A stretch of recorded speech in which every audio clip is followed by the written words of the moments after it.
Mga kapuso, ating kamustahin ang Kalutan Ed Baywalk na bahagi ng Sigay Festival 2024 ng Binmalay, Pangasinan.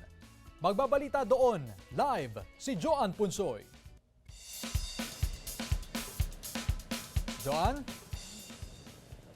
Chris, kagagaling lang nga natin sa venue ng Kalutan Ed Baywalk. Dito yan sa bahay ng Binmalay. Ang aktibidad na Kalutan Ed Baywalk ay bahagi nga ng Sigay Festival. Bago nga tayo umalis dun sa venue ay nagsisidatingan na ang mga bisita na makikilahok sa aktibidad. Nakahilera na rin itong mga lamesa. Sa estimate nga ay nasa mahigit 200 tables itong nakahilera sa lugar. Specifically, itong venue nga ng Kalutan Ed Baywalk ay sa may bahagi ng Barangay San Isidro Norte patungo sa may Binlag. Nasa 200 or mahigit 200 na lamesa itong nakahilera gaya ng nasabi natin kanina at merong 2 kilos na hito, merong 2 kilos na bangus na iihawin per table at meron ding mga drinks. So kung susumahin nga Chris ay merong mahigit 400 kilos ng bangus sa kabuuan, merong mahigit 400 kilos nga na hito na iihawin doon sa area.